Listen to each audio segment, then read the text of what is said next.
কোথায় যাচ্ছ? কেন? একটু যাও তো, খাসির মাংস একটু নিয়ে আসো। দোল তো চলে গেল, যদি ইচ্ছা করছে যাও। খাসির মাংস? হ্যাঁ হ্যাঁ। বাবা, খাসির মাংস খাবো? একটা অটো টোটো নেই, চুড়েলটা আজকে আবার খাসির মাংস খেতে চাইছে। বাজারটা কত সে দূরে, বাজারটা সে কত দূরে।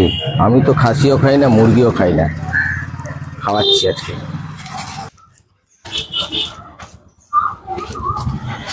এ না টুম্পা, তোমার খাসির মাংস। বাবা এত ভারী কেন গো? হ্যাঁ, এত ভারী কেন? এই,